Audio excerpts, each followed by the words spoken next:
할렐루야. 네, 하나님의 은혜가 오늘 저와 여러분들에게 크게 넘쳐날 줄 믿습니다.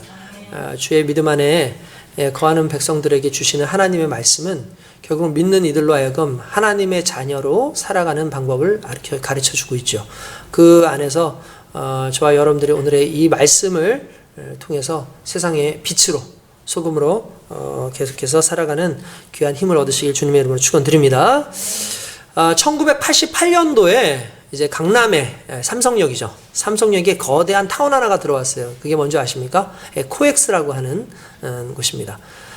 원래 그걸 만든 이유가 그 한국의 그 기업 이미지 쇄신, 그리고 또 우리나라의 비즈니스 관련된 부분들, 우리나라가 이렇게 성장하고 있다라는 것을 보여줄 뿐만 아니라 또 거기에 좀 어떤 상점들이나 이제 상가나 이런 것들을 활성화시키고 이제 무역과 관련된 여러 가지 부분을 또 이렇게 활성화시키기 위한 그런 목적으로 이제 코엑스를 만들었어요. 그래서 코엑스를 가보신 분들은 아시겠지만 거긴 극장도 있고 그냥 코엑스 안에 극장도 있고 거기 백화점도 들어와 있습니다.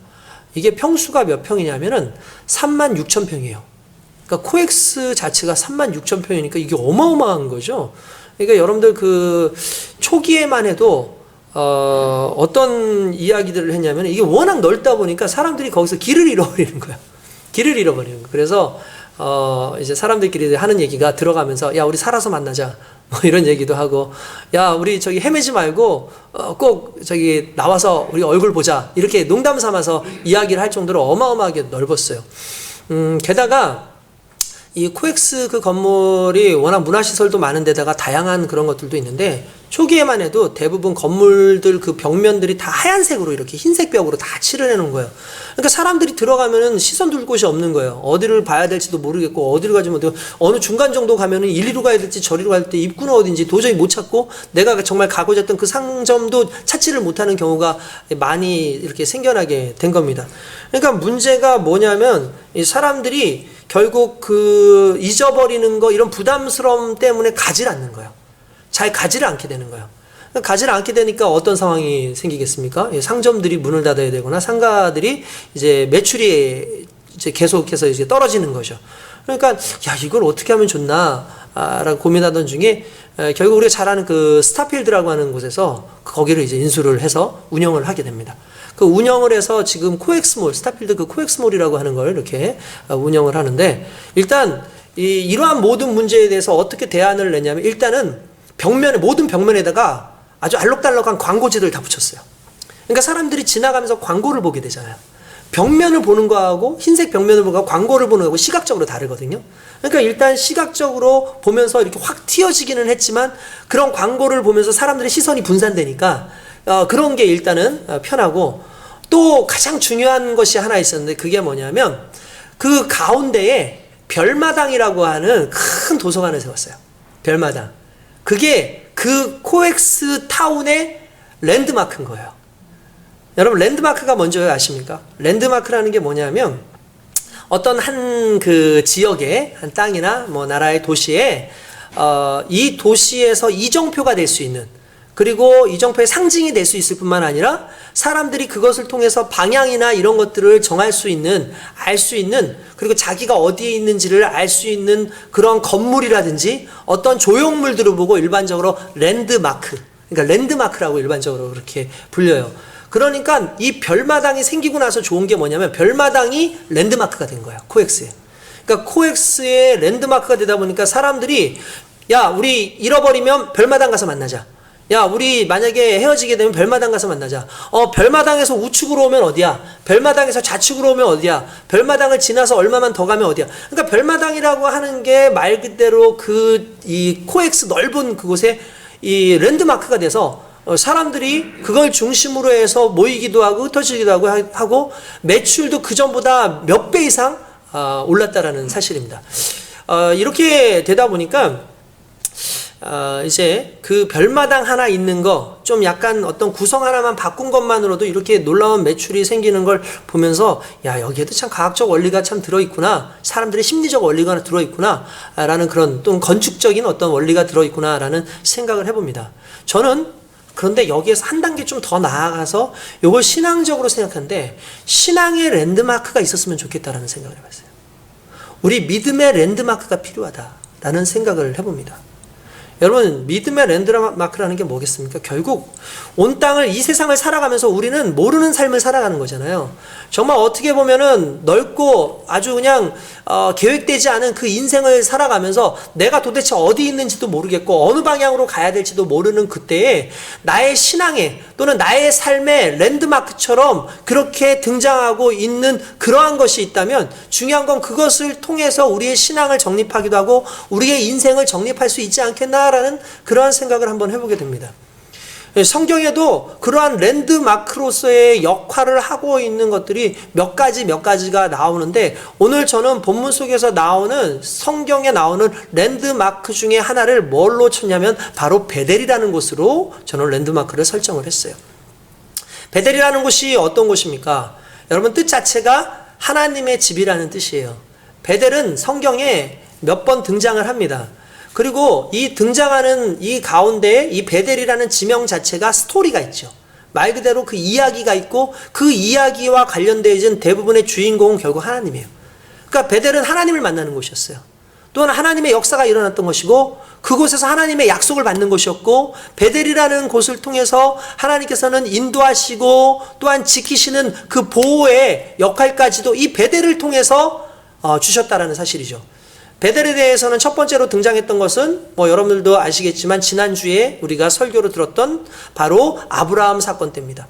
그러니까 아브라함이 애굽에서부터 다시 돌아와서 그가 결국 베델에 도착해서 거기서 하나님께 처음으로 제사를 드리는 부분이 등장을 하게 됩니다. 여러분, 이게 나름대로 상당히 중요한 의미를 가지고 있어요. 왜 그러냐면 하나님께서는요, 어떠한 일정한 삶의 영역을 살아갈 수 있도록 항상 무언가 기준을 제시해 주시는 그러한 모습이 있다라는 걸 의미하고 있다라는 것이죠. 여러분, 일단 우리가 잘 아는 대로 이런 방금 전에 말했던 이 아브라함의 이야기가 있는가 하면 이 아브라함보다 더 극적으로 이 베델에서 하나님을 경험한 사람이 있었는데 그게 누구냐면 바로 야곱입니다. 야곱은 직접적으로 하나님을 베델의 하나님이라고 부를 정도로 이 베델이라는 것이 야곱에게 있어서는 엄청난 곳이라는 걸 우리는 알고 있었죠. 여러분, 이 야곱에게 있어서 베델은 어떤 곳입니까? 말 그대로 그는 인생의 랜드마크예요. 이 베델이 그의 신앙의 랜드마크 같은 그런 역할을 했다는 거예요. 그가 하나님께로부터 복을 받죠. 그러나 그의 처음부터 막 그렇게 순탄했던 건 아닙니다. 인생이. 어떻게 보면은 그는 둘째로 태어나서 에서에게 항상 가려져 있었고 에서라고 하는 형은 남자 같고 사냥도 잘하고 아버지한테 사랑받고 인정받는가 하면 그는 어떻게 보면은 조용히 한 곳에 머물러 있는 별로 그렇게 드러나지 않는 사람이었다라는 거예요. 그러나 하나님께서는 오히려 뛰어난 에서보다 이 야곱이라고 하는 사람을 보시고 그를 하나님께서 세우시기로 작정을 하시고 결국 그가 아버지를 속이고 장자권을 얻기까지 했다라는 거예요. 그러나 장자권 별거 있었습니까? 그 장자권을 얻었다고 해서 장자가 원래 누려야 되는 그 권한을 하나도 누리지 못하죠. 오히려 어떻게 됩니까? 형을 피해서 도망가야 되는 그런 신사가 됐고 형을 피해서 도망가는 그런 과정 속에서 정말 바다나람 저 하란이라고 하는 곳까지 가야 되는데 그 길이 어마어마한 길인데다가 그 당시에 육상 통로가 뭔가 제대로 발달되어 있지도 않는 그런 상황 속에서 두려움과 또한 고통과 외로움 속에서 가야 되는 그 길이었다라는 거죠. 그 길을 처벅처벅 정말 처량하게 뒤에서 형이 언제 쫓아와서 자기를 죽일지 모르기 때문에 정말 빠른 걸음으로 정처 없이 가다 보니까 정말 힘들고 지치지 않았겠습니까? 그런데 그 지치는 가운데 하루는 그냥 잠이 들었어요. 잠이 들었는데 이 꿈속에서 환상 가운데 하나님께서 천사들을 보내서 하늘로부터 사닥다리를 놓게 하시고 거기서 오르락 내리락 하게 하시면서 거기서 하나님이 나타나시는 그 역사를 보게 되죠. 그리고 난 다음에 야곱이 깨어나서 하나님이 여기 계시는구나 하면서 하나님 앞에 기도해요. 하나님, 저를 무사히 이곳으로 돌아오게 하신다면 내가 하나님께 나의 모든 것을 드리겠습니다. 하나님께 나의 인생을 드리겠습니다라는 어떠한 그런 어떻게 보면 딜이라고 할 수 있는 그러한 것들을 이야기하죠. 그러면서 처음으로 하나님을 경험하는 그런 놀라운 장소가 바로 베델이었다는 거예요. 그 이전까지 야곱은 하나님을 경험한 적이 없습니다. 그 이전까지 야곱은 하나님에 대해서 어떻게 믿어야 되는지에 대한 정확한 부분은 어쩌면 아버지가 얘기했는지는 모르겠지만 그러나 성경 속에서 나오진 않아요. 그러나 직접적으로 본인이 하나님을 만나는 사건이 일어났던 곳이 어디냐면 바로 베델이었다는 거예요. 그리고 그 베델이야말로 그 인생의 랜드마크였다는 거죠. 그리고 하나님은 약속하십니다. 내가 반드시 너에게 복을 줄 것이고 내가 너를 지킬 것이고 너를 인도할 것이고 내가 언젠가는 너의 그 삼촌집에서부터 이곳으로 내가 다시 이끌어 주겠다라고 얘기를 하셨다라는 거예요. 결국 그는 라반을 만나게 되죠. 그리고 라반을 만난 이후에 거기에서 자리를 잡고 나름대로 잘 살고 있게 됩니다. 그러나 하나님은 그에게 약속하셨어요. 내가 반드시 베델로 돌아오게 하리라. 그건 무엇을 의미하는 겁니까? 하나님의 집으로 돌아오게 한다는 거예요. 하나님의 자녀로서 하나님이 인정하시고 하나님께서 계획하시고 애초에 아브라함에게 주셨던 젖과 꿀이 흐르는 땅이라고 했던 그 가나안 땅으로 다시 돌아와서 너의 민족이 이 가나안 땅에서 온전히 하나님을 섬기면서 살 수 있도록 해줄게 라고 약속을 하셨다는 거예요. 야곱이 그렇게 해서 열심히 살아갑니다. 그런데 문제가 생기죠. 그곳에서 있다가 한 20년 정도를 그렇게 살고 어느 순간 이제 자기의 자녀들도 아내도 생기고 자녀들도 생기고 거기다가 이제 재산까지 생겼어요. 자기가 이끌 만한 그 양떼까지도 다 생기게 된 거예요. 그런데 하나님은요, 반드시 하나님의 뜻을 이루기 위해서 안주하는 삶이 아니라 그 안주하는 거기를 다시 뛰쳐나와서 하나님이 계획한 곳으로 가게끔 하시는 하나님이에요. 그리고 그걸 우리는 하나님의 섭리, 하나님의 복이라고 불러야 된다는 거예요. 여러분, 만약에 그가 이 라반과 함께 그 하란 땅에 계속 머물러 있었다면 그는 아마 성경에서 사라지는 인물이 됐을 겁니다. 근데 하나님께서는 그를 반드시 이끌어야 돼요. 그러기 위해서 그가 핍박을 받고 환난을 당해야 되는 그 상황이 와요. 그게 뭐냐면 그 라반의 아들들이 갑자기 힘들게 하는 거죠. 이 야곱을 힘들게 하고 이 야곱을 계속 비난하고 야곱을 핍박하고 야곱에게 어려움을 주니까 야곱이 도저히 견딜 수가 없는 거예요. 그래서 내가 여기 있는 것보다 내가 돌아가는 것이 낫겠다라고 생각해서 그 아내들을 불러놓고 뭐라 하면은 하나님께서 옛날에 했던 말씀이 생각난다. 하나님께서 베델로 나를 다시 돌아오게끔 하겠다고, 안전하게 돌아오게끔 하겠다고 하셨으니까 우리 이제 베델로 돌아갈 때가 되었다 라고 이야기를 합니다. 그래서 모든 걸 챙기고 그렇게 떠나가게 되죠. 여러분, 이게 복이에요. 여러분, 세상 가운데 안주하지 않는 게 복입니다. 세상 가운데 안주하고 거기에서 잘 먹고 잘 사는 게 복이 아니라 하나님의 나라, 하나님이 원하시는 곳, 하나님이 계획하신 그 땅으로, 하나님이 계획하시는 그 사역지로, 하나님이 계획하신 그 삶의 자리로 가는 것이 실은 하나님의 복인 거예요. 결국 그렇게 해서 베델로 떠나가게 되죠. 베델로 떠나가던 그 과정 가운데 그가 어떤 일을 맞이하게 됩니까? 위기를 맞이하게 됩니다. 그 위기가 뭐냐면 형이 자기를 죽이기 위해서 병사를 이끌고 쳐들어오고 있다는 사실이에요. 두려웠어요. 어찌할 바를 몰랐어요. 도망가야 되나? 어떻게 해야 되나? 고민하고 있던 그때에 그가 야복 강가에서 하나님의 천사를 만나고 그와 씨름을 합니다. 그리고 씨름을 하던 중에 밤이 새도록 씨름을 했지만 누구 하나 이기지 못하던 그 상황 가운데 천사가 날이 새서 가려고 하는 그 순간에 붙잡으니까 그의 환도뼈를 쳐서 그가 그 다음부터 절름발이가 되죠. 그래도 끝까지 붙잡아 놓고 나를 놓지 마십시오. 나에게 복을 주십시오 라고 하니까 그때 복을 주면서 이스라엘이라는 이름을 주고 내가 너를 지키겠다고 그렇게 약속을 하시죠. 결국 그 사건 이후에 하나님께서 약속하신 대로 그 야곱이 저벅저벅 걸으면서 그 절름발이로 오는 모습 가운데 형 에서가 봤어요. 갑자기 하나님께서 그의 마음을 고쳐주셨어요. 죽이려고 했던 그 동생이 어느 순간에 불쌍한 동생으로 보여지기 시작하고 측은한 동생으로 보여지기 시작하고 오히려 그를 끌어안고 두 노인이 같이 울면서 같이 서로를 위로하는 그런 상황들이 나오죠. 그래서 하나님께서 이것을 전화위복에 하나님께서 이 모든 상황을 만드셨다라는 거예요. 그런데 그러던 중에 또다시 어떤 상황 속에서 안주해야 될 상황들이 오게 되는 겁니다. 뭐냐면 이렇게 얘기를 하는 거예요. 형이 야 내가 아버지 있는 곳으로 너 갈 곳으로 내가 데려갈 테니까 이제 나를 따라와라 라고 하는데 그때 야곱이 뭐라고 하냐면 형님 그럴 것이 아닙니다. 지금 나의 숫자도 많고 우리 지금 거느린 숫자도 많고 여기 있는 그 양떼들도 많고 하니까 지금 먹이지도 못하고 쉬지도 못했기 때문에 이대로 따라가다가 죽게 되니까 우리가 여기 머물렀다가 뒤늦게 갈 테니까 나중에 갈 테니까 형님 먼저 떠나십시오 그럽니다. 그리고 나서 숫곳이라는 곳에 머물러 있게 돼요. 숫곳은 세겜이라는 곳에서 그렇게 멀지 않은 곳이었습니다. 중요한 건 이제 거기에서 이제 더 이상 자기를 죽일 위험 요소가 없는 거죠. 그 라반이 쫓아오지도 아니하고 그리고 형님이 자기를 죽이지도 않는 그런 상황 가운데 오니까 어떻게 보면 숫곳이라는 곳은 상당히 편하게 머물 수 있는 곳일 수 있다라는 거예요. 어떻게 보면 그는 거기에 머물러서 안주하고 자기의 어떤 일족을 이룰 수 있는 그런 상황이 됐을지도 모릅니다. 그런데 하나님은 그걸 원하지 않으셨어요. 왜냐하면 그에겐 가야 할 곳이 있었기 때문에 신앙의 랜드마크를 향해서 달려가는 게 하나님의 목적이기 때문에 그들로 하여금 하나의 시험거리를 주십니다. 어느 날 디나라고 하는 야곱의 딸이 세겜 지역, 바로 그쳐 있는 그 세겜 지역에 어떻게 놀러를 갔는지 가게 됐어요. 그런데 거기에 그 히위 족속들이 살고 있는 가나안의 7 족속 중에 하나였던 히위 족속들이 살고 있었는데 그 히위 족속 중에 추장이라고 할 수 있는 하몰이라고 하는 사람이 있었는데 그 하몰의 아들 이름이 또 세겜이에요. 근데 세겜이 마침 야곱의 딸이 거기에 와서 이렇게 구경을 하다가 그 야곱의 딸의 아름다움을 보고 그를 취해서 몰래 데리고 들어와서 겁탈을 해버렸어요. 겁간을 하게 된 겁니다. 난리가 난 거죠, 어떻게 보면. 그런데 그 세겜이 이 디나를 너무나 좋게 본 거예요. 너무 사랑하는 거예요. 그래서 그 여인을 얻기를 원해서 그 아버지한테 얘기합니다. 아버지, 내가 이렇게 이 여인을 취하게 됐는데 내가 이 여인과 결혼하고 싶습니다. 그러니까 아버지가 가서 그 사람하고 야곱하고 가서 얘기를 좀 해주시기 바랍니다. 라고 얘기를 한 거죠.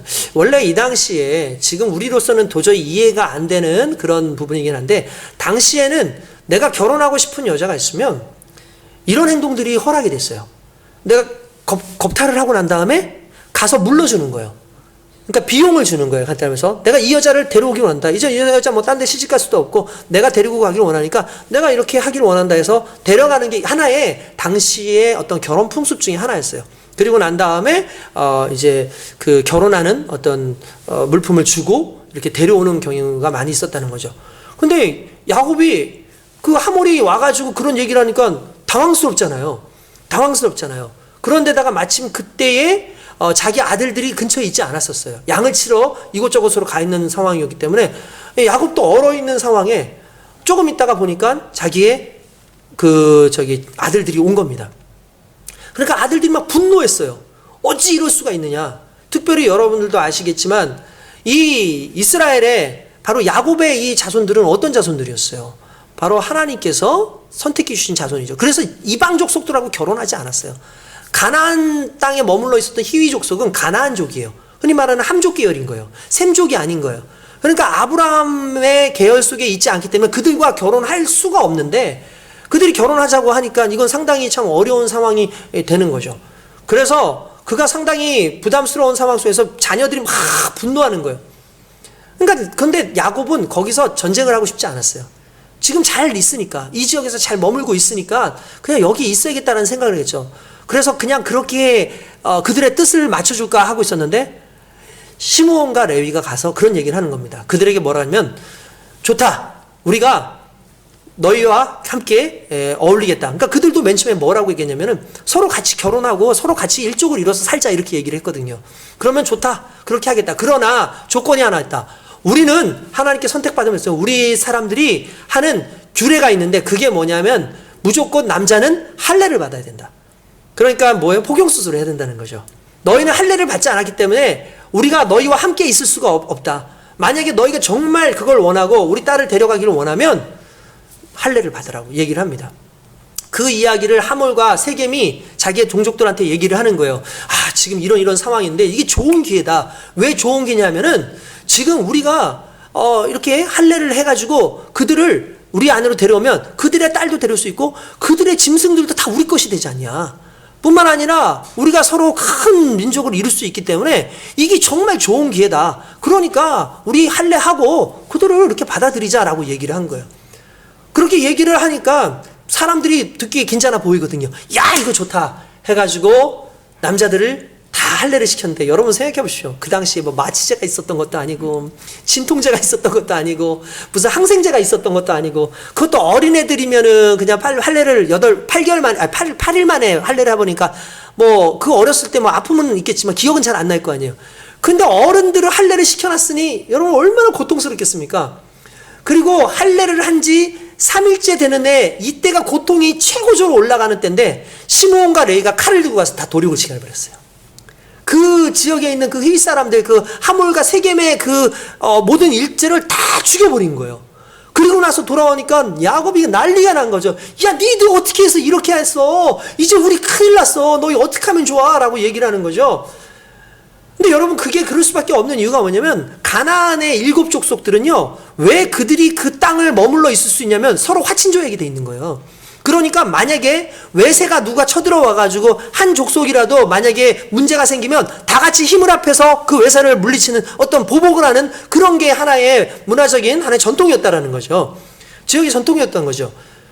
그러니 이제 나머지 6 족속들이 자기들을 해야 할 걸 생각해보니까 야곱이 얼마나 두렵겠습니까? 야, 우리 좋은 곳이라고 해서 겨우 왔는데 너희들 지금 문제를 일으켰구나. 근데 그 아들들이 뭐라 하냐면, 그러면 그들이 우리의 딸을 이렇게 겁가는 것이 옳은 것입니까? 라고 얘기한다는 거예요. 거기엔 또 할 말이 없죠.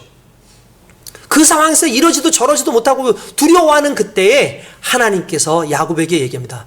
그러게 내가 뭘 했어? 빨리 베델로 가라고.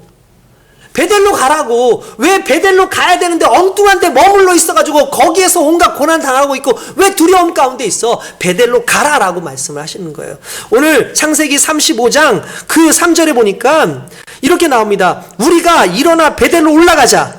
내 환난 날에 내게 응답하시며 내가 가는 길에서 나와 함께 하신 하나님께 내가 거기서 제단을 쌓으려 하노라 하메라고 고백을 한다는 거죠.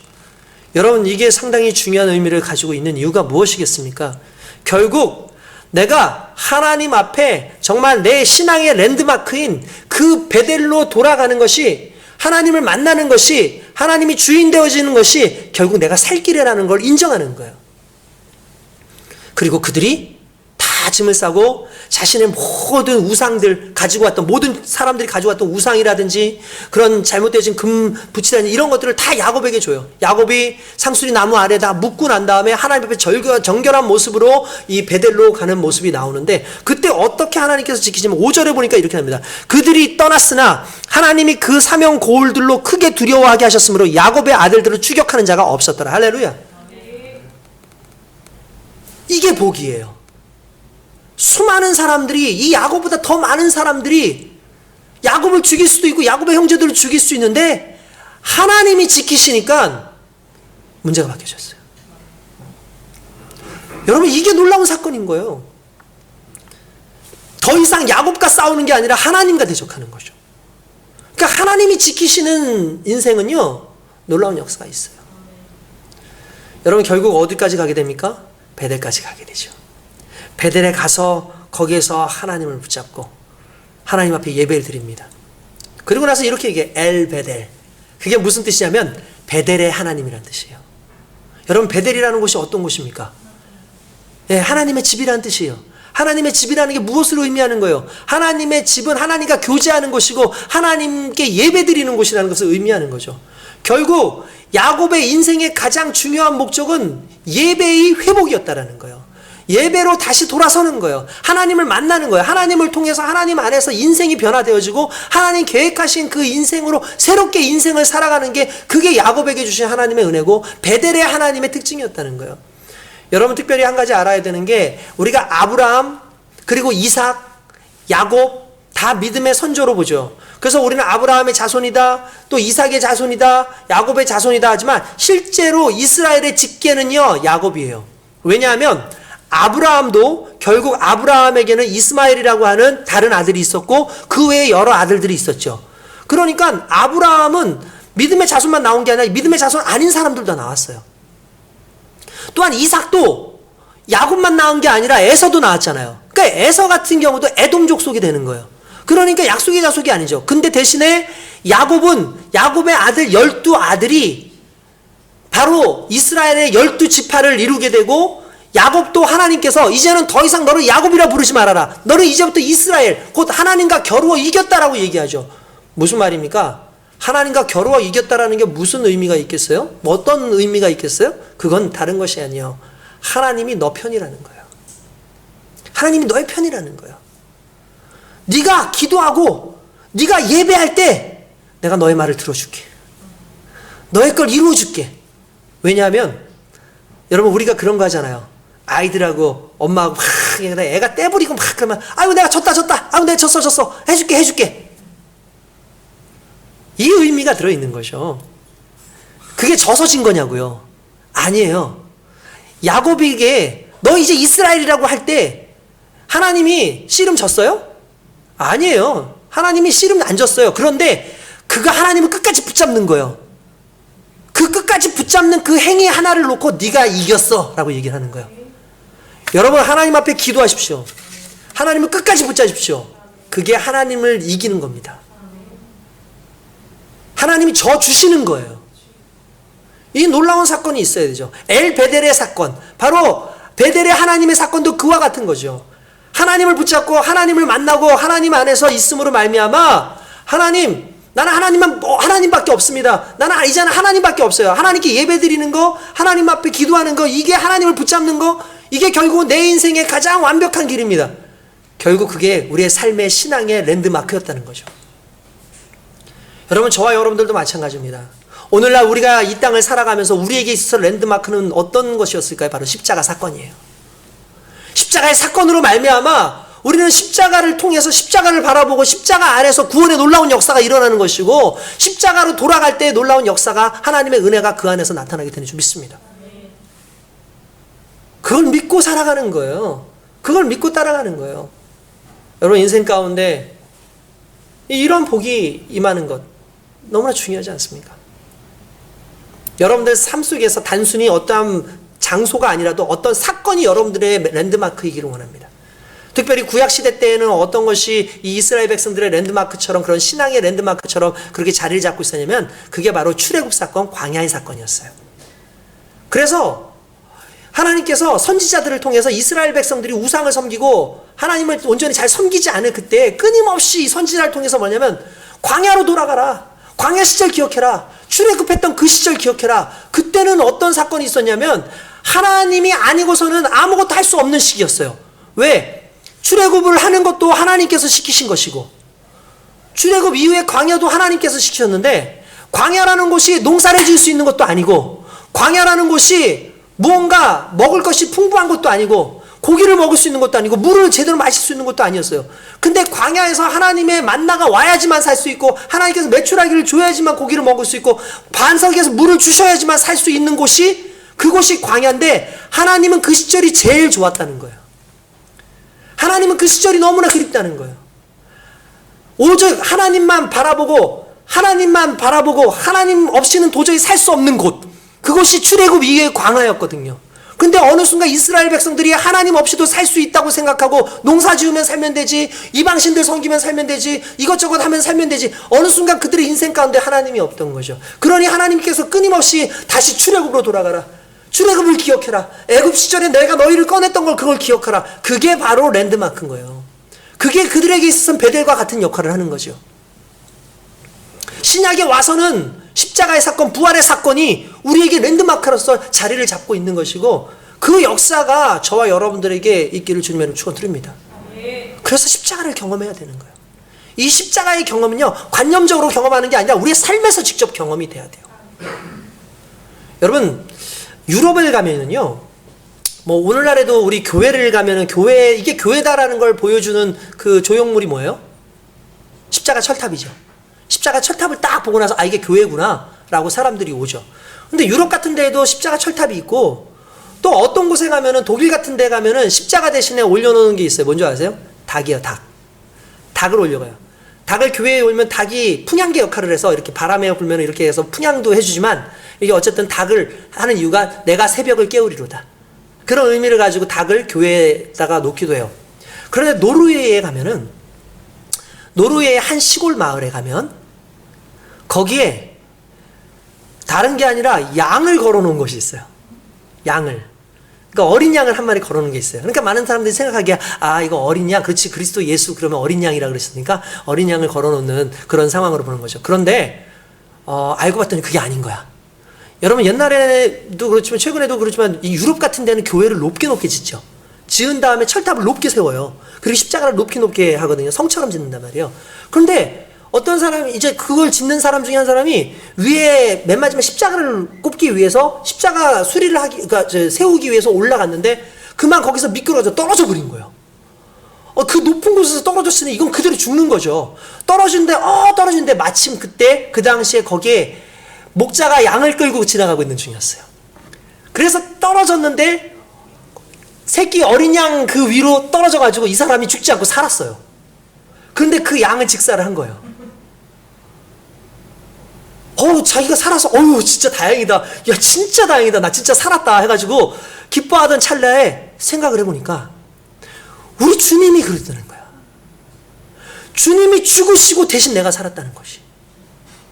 순간 그게 감동으로 오고 감격으로 오고 이전까지는 그냥 관념적으로 생각적으로만 알았던 그 어린 양이라는 개념, 예수님에 대한 개념, 십자가의 개념이 내가 죽음 가운데에서 나 대신 양이 죽는 그 사건을 통해서 내가 아니라 그리스도 예수께서 어린 양이 돼서 죽었다는 그 사실이 가슴으로 오니까 믿음이 생긴 거예요. 은혜가 생긴 거예요. 그래서 그 양의 조형물을 십자가 탑 위에 올려놓게 된 거예요. 만약에 그 사람이 그 사건이 없었다면 그는 아마 그런 상황을 경험하지 못했을 겁니다. 여전히 신앙적인, 여러분 오늘날 수많은 사람들이 10년, 20년 교회를 다녀도 변화가 없고 세상적으로 살아가는 이유는 그들이 직접 하나님을 경험하지 못했기 때문에 그래요. 십자가의 랜드마크를 바라보고 십자가의 역사를 바라보고 엘 베델의 그 하나님을 만나지 못하고 베델의 하나님을 경험하지 못했기 때문에 그들에겐 감동이 없어요. 야곱과 야곱의 자식들이 달라요. 야곱은 오랜 시간을 지나면서 엘 베델을 바로 베델의 하나님을 만난 거죠. 하나님께 은혜를 받고 하나님을 경험하는 상황이 있었죠. 그리고 난 다음에 그의 초년에서 나중에 노년에 인생이 바뀌어서 노년부터는 하나님에 대해서 묵상하고 하나님을 예배하고 하나님의 예언자까지 되는 그 놀라운 역사가 일어나요. 근데 그의 자식들은 안 그랬어요. 왜 그런지 아십니까? 그들은 하나님을 경험하지 못했어요. 그러니까 그들의 하나님이 아닌 거예요. 그들에게도 베델의 하나님이 필요한 거예요. 우리 인생도 마찬가지예요. 여러분들 교회를 아무리 열심히 다녔다 할지라도 결국 여러분들이 그리스도 예수를 만났습니까? 여러분들이 부활의 주님을 만났습니까? 그걸 경험했나요? 그래야지 달라지는 거예요. 그래야지 은혜가 있는 거예요. 여러분들 그 싸이 아시죠? 싸이. 그리고 JYP 박진영 아시잖아요. 아주 유명한 춤꾼인데다가 또 작곡가에다가 가수들 아닙니까? 근데 이 사람들 이야기를 유희열이라고 하는 사람이 얘기를 해주는데 노래를 나왔다 하면 히트를 하잖아요. 다 히트를 하잖아요. 그래서 물어봤대요. 너는 어떻게 이렇게 히트를 할 수 있냐? 어떻게 이런 곡들을 만들 수 있냐? 라고 얘기하면 싸이가 뭐 했던 사람인 줄 아십니까? 옛날에 싸이가 흔히 말하는 나이트에서 밤낮 춤추면서 살던 사람이에요. 맨날 그렇게 놀았대요. 놀았대요. 박진영도 춤추는 걸 너무 좋아해가지고 그런 클럽 같은 데 가서 노는 걸 너무너무 좋아했다는 거야. 그러면 이 사람들이 작곡을 하기 위해서 어떻게 하느냐? 작곡을 하기 위해서 책상에 앉아가지고 또는 피아노 앞에서 작곡을 하느냐? 작곡을 이렇게 해가지고 거기서 영감하냐? 그렇지 않고 일단은 대충 만든대요. 만들어 놓고 그 음악을 틀어요. 그리고 춤을 추는 거야. 춤을 추다가 춤이 어느 순간에 뭔가 이게 다음이 연결이 안 돼요. 그러면 여기 수정해야지. 온다는 거야. 막 또 춤을 추다가 신이 안 나. 그러면 여기 수정해야지. 수정을 하는 거야. 그러니까 뭐냐면 이걸 머릿속으로 하는 게 아니라 자기가 직접 춤을 춰보는 거예요. 그러니까 몸으로 이렇게 해보는 거예요. 몸으로 했는데 이게 그냥 자연스럽게 연결이 되고 자기가 춤을 추는데 신이 나고 그러면 그거 대박 날 거라고 생각하고 그걸 그렇게 고쳐가지고 하는데 아닌 게 아니라 낼 때마다 다 그게 대박이 터지더라는 거예요. 저는 그 얘기를 듣고 난 다음에 그런 생각을 했어요. 우리의 삶도 마찬가지인 거예요. 우리가 믿음 생활을 할 때에도 이게 그냥 머릿속으로 하는 신앙생활이면 안 된다는 거예요. 내 삶 가운데 경험되어지고 내 삶 가운데 직접 만나는 하나님, 성령의 역사하심, 이런 모든 삶 가운데 내 삶을 움직이시는 하나님과 동행하고 함께하고 그래서 내 계획을 다시 수정하고 하는 모든 과정 가운데 진짜 하나님께서 말씀하시는 대박 인생이 거기서 나오는 거죠. 여러분들 인생을 그러니까 머리로만 살지 마세요. 신앙의 열심을 가지고 하나님의 믿음을 여러분들 삶에서 경험을 하시면서 사시기 바랍니다. 베델의 하나님을 그래서 경험해야 되는 거예요. 그래서 하나님 베델로 부르시는 거예요. 지난주에 제가 우리 성도들하고 이렇게 보니까 우리끼리 있는 톡에 보니까 그런 글이 올라왔어요. 어떤 글이었냐면은 기도에 대한 글이 올라왔었어요. 여러분 기억하십니까? 그 기도에 대한 올라왔어요. 그래서 제가 이렇게 보고 있으니까 이런 내용을 얘기하더라고요. 기도가 잘 안 된다. 왜 기도가 잘 안 되는지 모르겠다. 그래서 더 열심히 하려고 노력한다. 이렇게 얘기를 하더라고요. 그래서 제가 글을 쓰려다가 안 썼어요. 그런데 제 실은 답은 있었어요. 뭐냐면 제가 묵상을 하다가 결국 또 깨닫게 된 게 뭐냐면 기도가 안 되는 이유는 기도부터 하지 않았기 때문이에요. 기도가 안 되는 이유는 기도부터 하지 않았기 때문이에요. 다른 것, 다른 생각, 다른 행동을 다 하고 그 다음에 기도를 하는데 어떻게 기도가 나오겠냐는 거죠. 왜 그러냐면 내 생각과 내 계획과 내 행동과 이런 모든 것들을 해놓고 난 다음에 하나님 이루어 주십시오 기도를 하는데 그게 하나님 뜻이 아닌 거예요. 그러니 기도가 안 나오죠. 기도가 안 되죠. 그래서 우린 기도부터 해야 되는 거예요. 기도를 하는 거예요. 하나님 앞에 기도해서 하나님의 이 모든 상황을 하죠. 우리는 언제 기도하죠? 문제가 있을 때 기도해요. 근데 기도는 문제 해결을 위해서 하는 때 이미 틀린 거예요. 왜 그러냐면 기도는 문제 해결을 위해서 원래 존재했던 게 아닌 거죠. 기도는 하나님을 만나는 거예요. 그리고 하나님을 만나는 순간 하나님 나의 주인이 되시죠. 그러면 내 문제가 아니라 그때부터 하나님의 문제인 거예요. 그럼 하나님이 해결하시는 거죠. 그게 기도예요. 그러니까 내가 인생 가운데 내 인생을 하나님 앞에 기도하고 하나님 앞에 먼저 나아가서 하나님께 맡기는 순간 어떻게 하나님이 하는 것이 좋을까요? 하고 하나님께 기도하는 건 내가 하나님을 나의 주인으로 인정한다는 거죠. 그러면 다시 말씀드리면 여러분들 삶 가운데 우리 삶 가운데도 모든 문제가 이제 그때부터는 내 게 아니라 하나님 거예요. 하나님의 문제인 거예요. 그러니 하나님이 해결해 주시는 거죠. 할렐루야. 베델 하나님도 마찬가지였어요. 베델의 하나님을 만나게 되는 순간에 야곱이 가지고 있었던 모든 문제, 야곱이 가지고 있었던 모든 염려, 야곱이 가지고 있었던 모든 두려움은 그때부터 하나님의 것인 거예요. 그러니 하나님이 해결하시죠. 그러니까 가장 완벽하게 해결하시고 가장 완벽하게 만져주신다는 거예요. 베델이 야곱에게 있어서는 신앙의 랜드마크인 것처럼 오늘날 우리도 그리스도 예수 앞에 가는 순간에 우리의 모든 문제가 해결되고 우리의 삶 가운데 그리스도 예수의 부활 앞에 서는 순간 주님이 우리의 주인 되어주셔서 주님이 직접 나의 죽음의 문제, 나의 죄의 문제를 다 해결해 주신다는 사실입니다. 그래서 오늘 우리는 베델로 올라가야 되는 거예요. 오늘 그래서 하나님 앞에 영광을 돌리면서 나아가는 거야 돼요. 이게 안 되니까 문제가 되는 거예요. 여러분 세상 사람들은 어떻습니까? 세상의 것들을 가지고 살려고 엄청나게 애쓰지 않습니까? 세상을 추구하는 인생이 아니라 하나님의 것을 추구하는 인생이 돼야 돼요. 그리고 하나님을 경험하는 인생이 돼야 돼요. 여러분 그런 얘기를 들어보셨을 거예요. 최근에 핸드폰 중에 아주 고가의 핸드폰인데 이벤트를 해요. 어떤 이벤트를 하냐면 3일간 써보라고 그렇게 한대요. 예전에는 차 같은 경우도 한 달 동안 무료로 무상으로 주고 노트북 같은 것도 한 달 동안 무상으로 빌려줘요. 한번 써보라고. 괜찮다고. 돈 안 받겠다고 해요. 그래서 반납을 하라 그러잖아요. 시간이 돼서 반납하라는데 대부분 반납을 안 하고 그냥 사더래요. 여러분 그런 말 들어보셨을 거예요. 음식을 먹을 때 안 먹어본 사람은 있어도 한 번만 먹어본 사람은 없다. 그런 얘기 들어보셨죠? 이거 안 먹어본 사람은 있어도 한 번만, 이거 무슨 말이에요? 맛있기 때문에 중독성이 있다는 얘기잖아요. 여러분 세상이 그래요. 우리가 세상을 아예 접하진 않을 수 있지만 세상을 접했을 때 한 번만 접하지 않는다는 거예요. 죄의 요소가 그래요. 죄를 안 지을 수는 있어요. 나쁜 것을 안 할 수 있어요. 근데 나쁜 것을 안 할 수는 있지만 하고 나면 그 다음부터는 계속하게끔 되어 있어요. 그리고 사람의 욕심이라는 것이 내가 사지는 않을 수 있지만 내가 산 걸 다시 돌려보내는 건 싫어요. 이게 사람의 욕심이에요. 이 죄의 속성도 비슷해요. 이게 욕망의 속성이 있기 때문에 그런 거죠. 여러분 그러면 인생은 우리는 베델이라고 하는 그 랜드마크가 신앙의 랜드마크가 있다면 세상 사람들은 어떤 랜드마크가 있을까? 그들의 랜드마크 그걸 성경에서 찾아보니까 그게 바벨탑이에요. 그게 바벨탑이에요. 바벨탑이라는 것이 어떤 것입니까? 여러분 노아의 홍수가 있었어요. 모든 인류가 다 죄로 말미암아 죽었어요. 죽고 난 다음에 노아와 노아의 아내와 노아의 세 아들과 자부들이 그래서 8명이 나와서 이제 그때부터 인류가 다시 퍼져나가기 시작하지 않습니까? 인류가 다 퍼져나가야 되는데 퍼져나가지 않고 함께 모여 살았어요. 모여서 살면서 시날이라고 하는 그 평지에다가 바벨탑이라고 하는 그 탑을 지었는데 바벨탑을 짓는 목적이 뭔지 아십니까? 이렇게 얘기합니다. 성경에는 이렇게 이제 우리가 더 이상 흩어지지 말고 여기 모여서 우리의 세계를 완성해보자 이렇게 얘기하는 거예요. 그런데 바벨탑에 대해 그렇게 얘기하지만 실은 그 안에 숨겨져 있는 것을 한번 잠깐 좀 찾아보니까 생각해보니까 이런 거예요.